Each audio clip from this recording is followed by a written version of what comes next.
আমার কি দিয়ে গেলি রে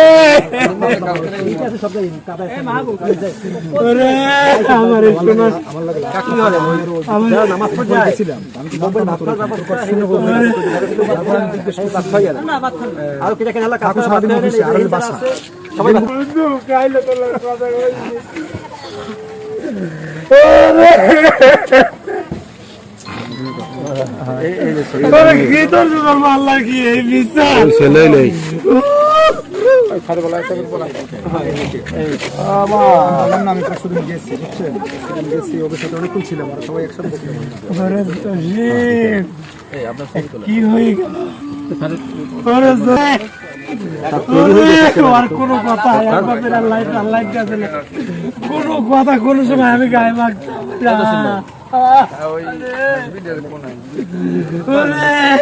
ভালো কইতে যা কইতে কইতে যা করে করু কপালটাই পুরো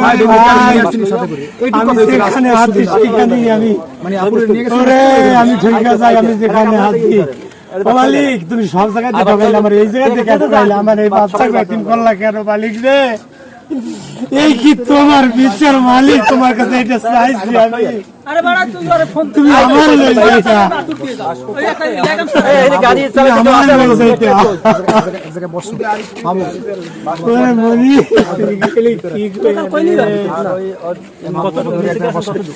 আসলে আমি মূলত আমার বোন অসুস্থ ছিল, আমার বোন একজন শিক্ষক, উনি বরগুনা থেকে, ওনাকে আমি নিয়ে আসছিলাম পরশুদিন সকালের দিকে।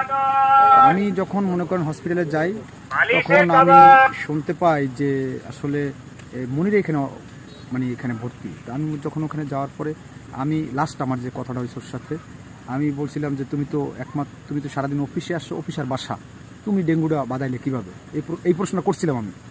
আমার সাথে ও আসলে এইভাবে উত্তরটা এইভাবে ছিল যে হ্যাঁ ডেঙ্গুটা আমি সাথে করে নিয়ে আসছি, এই কথা বলছি। আমি আবার বলছি ঠিক আছে তাহলে থাকো, ভালো থাকো, ইনশাল্লাহ সুস্থ হয়ে যাবো, এই কথা বলে আমি বেরিয়ে এসেছি। আমার বোন অসুস্থ ছিল। আসলে মনিরের ব্যাপারটা বলি, মনিরে এমনি এই এলাকায় আমাদের সামনেই বড় হয়েছে। আর দ্বিতীয় কথা হলো আমার প্রতিবেশী একেবারে কাছাকাছি। আর দ্বিতীয় কথা হলো ও পাথরঘাটা উপজেলা পরিষদের সহকারী সিএ। ওর সাথে আমাদের সাথে প্রায়ই দেখা হয়, অফিস আদালতে বিভিন্ন সময় দেখা হয়, এবং ও খুব সবার সাথে হাসি খুশিভাবে চলাফেরা করতো এবং সবার সাথে মিশতো, এটা হলো মূল বিষয়। এবং এই মৃত্যুটা আসলে মানিয়ে নিতে পারি না আমরা, কারণ এই মৃত্যু মানা সম্ভব না। কারণ একেবারে আপনি জানেন ওর দুইটা বেবি আছে, একটা ছেলে আছে আর একটা মেয়ে আছে। ছেলেটা হয়তো 6-এ পড়ে আর মেয়েটা হয়তো অনেক পড়ে, এরকম একটা জায়গায়। তো এটা খুব দুঃখজনক। এই আমরা পাথরঘাটা সর্বস্তর মানুষ এই ব্যাপারটা আসলে খুবই শোকার্ত পরিবারের প্রতি আমাদের সহমর্মিতা থাকবে এবং আল্লাহর কাছে প্রার্থনা করি যদি মনিরা যদি কোনো ভুল ত্রুটি করে থাকে, আল্লাহ যেন তার গুনাহ ক্ষমা করে দিয়ে জান্নাত নসিব করে। আর সবার কাছে দোয়া করবো যে মনিরের জন্য সবাই দোয়া করবেন।